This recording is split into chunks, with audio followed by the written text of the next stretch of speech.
Hi hello welcome back to our channel. ఈరోజు వీడియోలో గీ కాజు poha mixture ఎలా ప్రిపేర్ చేసుకోవాలో చూద్దాము. ప్యాన్లో నెయ్యిని కరిగించుకొని 100 గ్రాములు జీడిపప్పుని గోల్డెన్ బ్రౌన్ కలర్ వచ్చేంత వరకు ఫ్రై చేసుకోవాలి. కాజుని లో టు మీడియం ఫ్లేమ్లోనే గోల్డెన్ బ్రౌన్ కలర్ వచ్చేంత వరకు ఫ్రై చేసుకోవాలి. కాజు త్వరగానే ఫ్రై అవుతాయండి, చూసుకొని వెంటనే తీసుకోవాలి, లేకపోతే కాజు త్వరగా మాడిపోతాయి.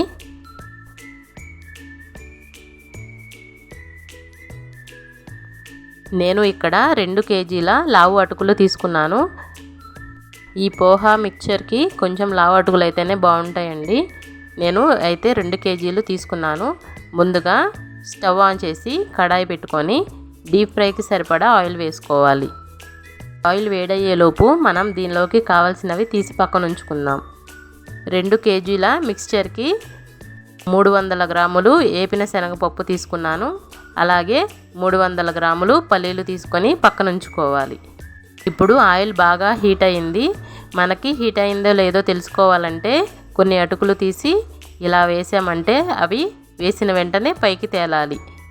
నూనె బాగా వేడైన తర్వాతే మనం కొంచెం అటుకులు వేసుకుంటూ గరిటె సహాయంతో ఇలా కలుపుకుంటూ వేసిన అటుకులన్నీ ఇలా ఫ్రై అయ్యి పైకి వస్తాయండి. పైకి వచ్చిన తర్వాతే మనం జాలి గరిటెతో ఆయిల్ పోయిన తర్వాత మనం పక్కనే ఒక పెద్ద గిన్నెను ఉంచుకోవాలి. మనం ఫ్రై చేసిన అటుకులన్నీ ఆ గిన్నెలోకి ట్రాన్స్ఫర్ చేసుకోవాలి. ఇదే విధంగా మనం తీసుకున్న అటుకులన్నీ ఫ్రై చేసుకోవాలి. ఈ ప్రాసెస్ మొత్తం హై ఫ్లేమ్లోనే చేయాలండి. నూనె బాగా వేడిగా ఉన్నప్పుడే అటుకులు వేయాలి, లేకపోతే అటుకులు నూనె అడుగు భాగానికి చేరుకుంటాయి, ఇలా పైకి రావు. అందుకనే మనం హై ఫ్లేమ్లోనే పెట్టి మనం అటుకులను ఫ్రై చేసుకోవాలి. మనం తీసుకున్న అటుకులన్నీ ఇదే ప్రాసెస్లో ఫ్రై చేసుకోవాలి.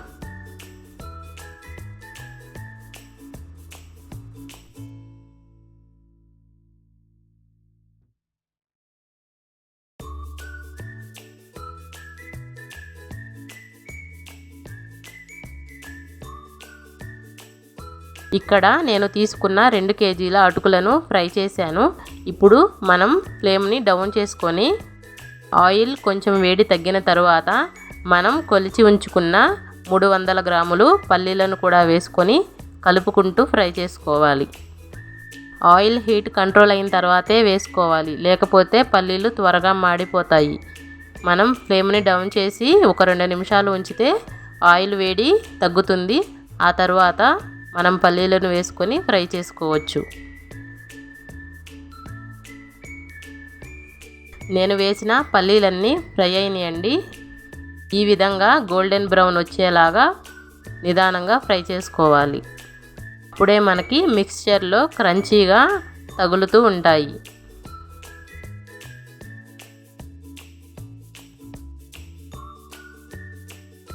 నాకు ఇక్కడ పల్లీలు చక్కగా ఫ్రై అయినాయండి, తీసేస్తున్నాను. పల్లీలు తీసిన వెంటనే 50 గ్రాములు కరివేపాకును కూడా వేసుకొని కరివేపాకు క్రంచీగా అయ్యేంత వరకు ఫ్రై చేసుకోవాలి.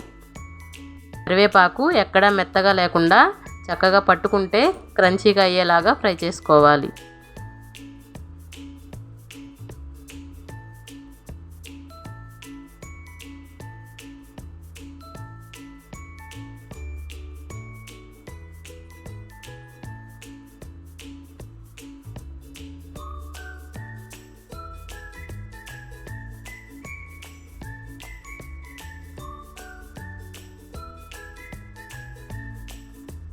మనం కరివేపాకు వేసిన తర్వాత పూర్తిగా చిటపటలాడిన తర్వాత 2 నిమిషాలు ఫ్రై చేసుకుంటే ఇలా బబుల్స్ ఏమీ రాకుండా ఉంటుందండి. అప్పుడు కరివేపాకు పూర్తిగా ఫ్రై అయినట్లే. మనం తీసి ఒక గిన్నెలోకి ట్రాన్స్ఫర్ చేసుకుందాం.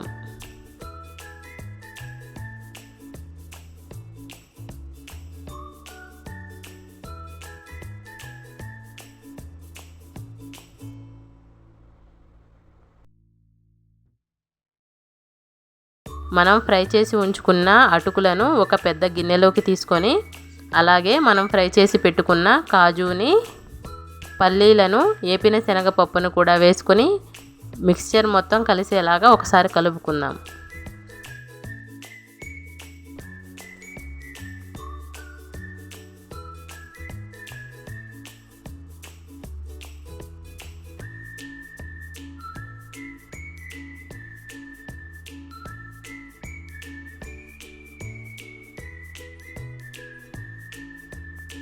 మొత్తం మిక్స్చర్ కలుపుకున్న తర్వాత ఈ 2 కేజీల అటుకుల మిక్స్చర్కి 1 టేబుల్ స్పూన్ సాల్ట్ అయితే కరెక్ట్గా సరిపోతుంది. అలాగే కారాన్ని కూడా 1 టేబుల్ స్పూన్ వేసుకుంటే సరిపోతుందండి. కొంచెం స్పైసీనెస్ ఎక్కువ కావాలనుకునే వాళ్ళు ఇంకో 1/2 టేబుల్ స్పూన్ యాడ్ చేసుకోవచ్చు. ఇప్పుడు ఈ ఉప్పు కారం మొత్తం అటుకుల మిక్స్చర్కి పట్టేలాగా మరొక 5 నిమిషాల పాటు కలుపుకుందాం.